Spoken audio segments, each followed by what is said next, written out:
Baiklah, video kali ini saya akan ceritakan pengalaman saya diserang burung gagak. Tunggu selepas ini. Assalamualaikum warahmatullahi wabarakatuh dan salam sejahtera. Selamat datang ke channel Alipasku. Baiklah, channel ini banyak menyediakan video-video yang menarik, jadi jangan lupa untuk subscribe dan tekan butang loceng untuk update video-video yang terbaru. Baiklah, video kali ini bukan kisah seram, bukan cerita hantu, tapi kisah ini adalah kisah seram saya apabila saya diserang oleh gagak. Saya rasa ini kisah seram lah, sebab saya diserang, telah dikacau oleh burung gagak. Anda tahulah burung gagak ni dia melambangkan satu benda jahat lah, ya. Kalau kita tengok di TV, orang-orang yang gunakan ilmu sihir, burung yang sentiasa mengiringi dia adalah burung gagak. Dan kita tahu burung gagak ni adalah burung yang berwarna hitam. Matanya pun macam hantu dan bunyinya pun sangat menyeramkan. Jadi kita takut jugalah dengan burung gagak ni. Jadi saya pernah alami pengalaman saya diserang burung gagak. Saya diserang bukan sekali, berkali-kali sepanjang saya melalui satu jalan tersebut. So, macam mana saya boleh diserang burung gagak ini? Jom kita dengar ceritanya. Kisah bermula ketika saya mengajar di satu tempat, dan ketika itu saya belum ada kenderaan kereta lagi. Jadi oleh kerana rumah saya dan sekolah berkenaan agak dekat, jadi saya hanya ambil jalan untuk jalan kaki saja. Lebih kurang 10 minit sampailah sudah sekolah tu. Jadi memang kawasan di situ ada banyak burung gagak di sana sini. Dan gagak menjadi masalah di kawasan tersebut, sehingga kan Majlis Perbandaran setiap minggu mereka akan tembak burung gagak di kawasan itu. Jadi anda dapat tahulah, kalau sampai Majlis Perbandaran pun tembak burung gagak, maksudnya burung gagak di kawasan situ memang banyak. Dan burung gagak ni dia perangainya macam anjing. Anjing, tapi ini anjing boleh terbang lah. Dia akan membongkar tong sampah dan akan menebuk sampah hingga terbongkar lah, dan akan makan sampah-sampah tersebut. Jadi menyebabkan kawasan tersebut menjadi kotor. Dan apabila dia banyak, apabila dia berak lah, tinggalkan najis, dari najis dia akan bertaburan. So ini menjadikan satu masalah di kawasan tersebut. So ketika saya kerja, saya akan ambil jalan kaki lah, dan akan berhadaplah dengan burung gagak di kanan kiri di kawasan tersebut. Tapi saya tidak hirau lah. Jadi sampai satu masa, apabila saya lalu satu pokok, tiba-tiba saya terpijak sesuatu. Krak! Saya pun, apa yang saya terpijak ni? Bila saya tengok, rupa-rupanya saya terpijak telur burung di satu sarang burung. Saya cakap, ini sarang burung apa ni? Rupa-rupanya telur yang saya pijak itu adalah telur burung gagak. Dan gagak yang masa di pokok itu, pada ketika itu dia marah. Dia marah sebab saya terpijak telur tersebut. Saya pun dalam hati saya bercakap lah, alamak, telur kau yang jatuh sendiri kan, telur dari sarang kau jatuh dari pokok ni. Kita bukan sengaja untuk pijak. Tapi dia agak marah. Dia berbunyi wah wah wah wah. Saya tidak peduli dan saya jalan, dan dia ikut kemana saya jalan sampai saya ke sekolah saya, dan dia masih bunyi bising wah wah wah. Saya, lantak kau lah. Jadi disitulah permulaan cerita saya bermusuh dengan burung gagak. So dari sini saya baru tahu rupa-rupanya burung gagak ni seorang burung yang pendendam. Dia dendam dengan kau dan dia cam muka kau. Saya pun tidak sangka lah, rupa-rupanya burung gagak ni dia agak bijak sedikit berbanding burung-burung yang ada lain di burung-burung jenis lain lah. Burung gagak ni dia ada special sikit. Jadi keesokan harinya saya jalan kaki sekali lagi, masih lagi di lorong berkenaan. Dan apabila saya lalu di kawasan tempat saya terpijak telur gagak tadi, saya terus diserang oleh gagak yang berbunyi bising tu. Dia terus serang saya. Dia patuk kepala saya. Patuk guys. Dia patuk. Punya sakit guys. Macam seolah-olah kau dilempar batu. Saya pun terkejut lah. Apa hal pula burung gagak ni kan?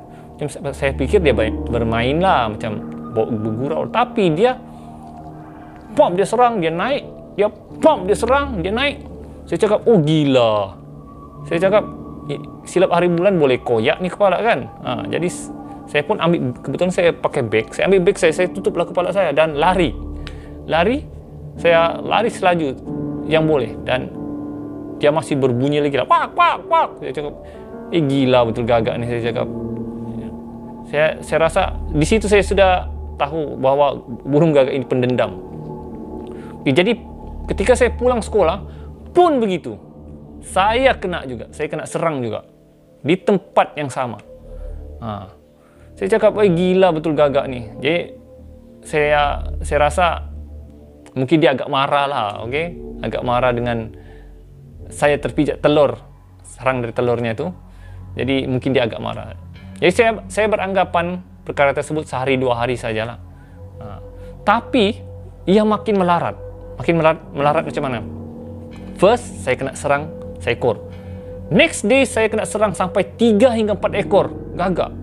Nah, dia satu serang naik, satu serang bertubi-tubi. Gila. Saya pun, gila betulnya gagak kan. Saya menyebabkan saya takut untuk lalu di kawasan berkenaan. Saya cakap, apa gila gagak nih? Kali ini sampai 4 ekor sekali. Saya rasa lah burung yang pertama tuh dia berkomunikasi dengan rakan-rakannya yang bahwa saya adalah jahat. Jadi saya diserang 4 ekor. Sakit guys, sakit sampai dia patuk beg saya pun kita dengar bunyi tuk tuk. Apalagi kalau terkena kepala kita. Jadi kau apabila lalu kawasan tersebut dan ada burung yang menyerang kau berwarna hitam seolah-olah hantu menyerang kau. Hantu. Seram guys, seram. Saya tidak pernah alami situasi seram diserang burung. Sebab dia berwarna hitam seolah-olah seperti hantu lah. Jadi agak seram lah bagi saya. Jadi begitulah kehidupan saya setiap hari. Saya diserang oleh gagak. Dan semakin hari semakin banyak burung tersebut menyerang. Wow. Saya cakap, ini panggil geng lah. Ya, ini perangai ni, saya boleh katakan perangai burung gagak ni seolah seperti anjing lah. Anjing, dia ada satu geng. Dia kalau bergaduh dia akan panggil geng dia. Jadi dia sama lah gagak ni. Jadi oleh kerana saya tidak tahan lah. Saya tidak tahan diganggu. Jadi saya buat satu eksperimen, saya tukar watak saya. Saya ubah cara pemakaian saya ubah beg saya. Jadi saya ambil inisiatif, saya pakai topi. Pakai topi dan saya paksa beli beg baru. Gara-gara burung gagak saya terpaksa beli beg baru. Dan saya ubah cara pakaian saya. Dan apabila saya lalu di kawasan tersebut, gagak terus confused. Akhirnya, diorang macam yang siapa nih? Macam dia, bukan dia. Akhirnya diorang confused. Akhirnya saya selamat. Buat pertama kalinya saya tidak diserang gagak ketika lalu di situ. Lega hati saya.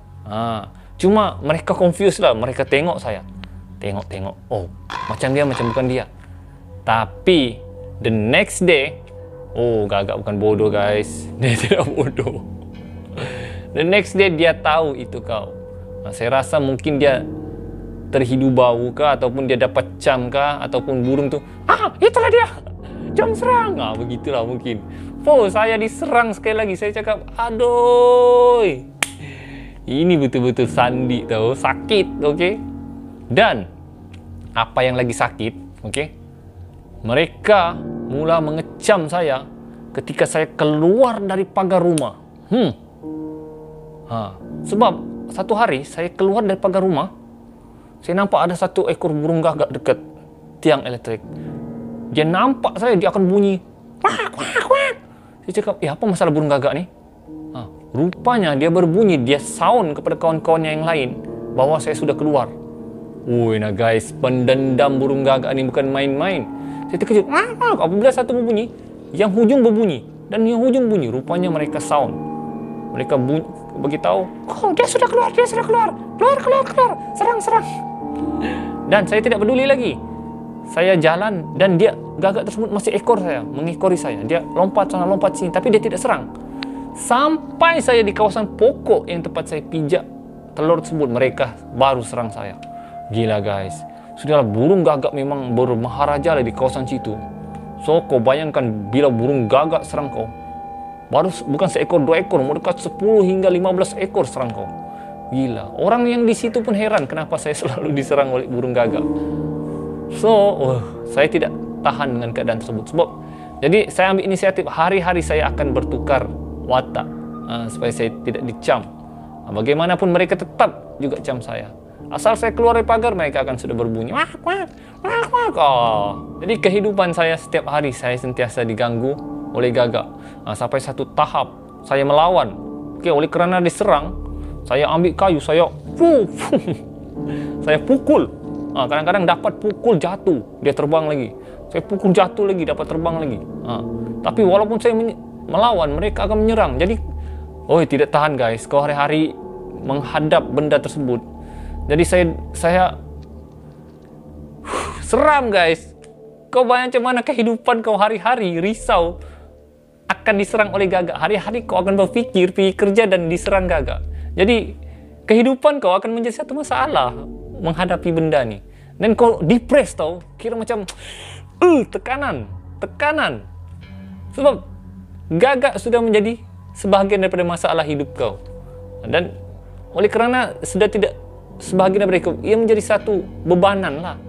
Sebab hari-hari tersebut kau akan berpikir, macam mana lah aku mau lalu kawasan tersebut, macam mana aku mau lalu kawasan, terpaksa lalu kawasan tersebut, hingga saya terpaksa cari alternatif untuk lalu di kawasan lain walaupun jauh. Bila saya mau emergency saja, saya akan lalu kawasan berkenaan, dan saya terpaksa berhadapan dengan diserang oleh gagak. Dan ada masa saya akan cari laluan lain yang terpaksa mengambil masa 20 minit ke sekolah tersebut, walaupun laluan yang saya selalu guna itu hanya mengambil masa 10 minit. Jadi sukar untuk saya gambarkan macam mana kehidupan saya hari-hari diserang oleh burung gagak. Dan setelah saya buat kajian, saya buat selidiki bahawa di antara burung-burung di dunia ni, rupa-rupanya burung gagak dia mempunyai otak yang lebih besar berbanding burung-burung yang lain. Jadi apabila otak burung gagak ni besar, maksud dia boleh berfikir lah, dia bijak sedikit berbanding burung-burung lain. Dan saya buat kajian, kita pun sudah tahu bahawa ketika anak Nabi Adam, Kabil dan Khabir, bergaduh, dan anak Nabi Adam mati, gagak yang mengajar anak Adam untuk menanam mayat. Jadi maksudnya gagak ini bijak. Dan kita juga pernah dengar cerita bagaimana gagak minum di satu bekas dan meletakkan batu dalam botol tersebut, dan akhirnya dia dapat minum. Ya, memang betul kajian tersebut. Jadi ini bermaksud gagak ni merupakan seekor burung yang bijak. Bijak, walaupun dia nampak hodoh, nampak menyeramkan, nampak macam kita kata orang nampak macam macam nampak seleke lah kita tengok, tapi sebenarnya burung gagak ni bijak, pendendam dan setia kawan. Itu yang saya dapat belajar daripada gagak. Jadi apa yang saya mau katakan di sini, anda perlu berhati-hati dengan burung gagak. Saya dengar kata, kalau ada kawannya mati pun kau jangan pijak-pijak, kau jangan tendang-tendang, pun akan dapat nasib yang sama. Sebab burung gagak dia mempunyai ikatan setia kawan yang kuat. Kau jangan main-main, dia punya ikatan. Dia punya geng kuat, dan dia punya pendendam kuat. Dan dia punya bijak. Memang bijak. Jadi jangan main-main dengan burung gagak. Burung gagak seekor burung yang bijak. Setakat itu saja kisah saya tentang pengalaman diserang burung gagak. Walaupun ini bukan kisah seram, tapi saya anggap ini adalah kisah seram. Sebab saya beranggapan burung gagak itu ibarat hantu berwarna hitam dan menyerang kau setiap hari hingga mengganggu diri kau dan menjadi masalah kepada diri kau. Jadi setakat itu saja kisah saya. Kita akan berjumpa lagi di video akan datang. Jadi jangan lupa untuk subscribe dan tekan butang loceng. Dan jangan skip iklan untuk membantu untuk membangunkan channel saya. Kita berjumpa lagi. Alip Bosku. Assalamualaikum.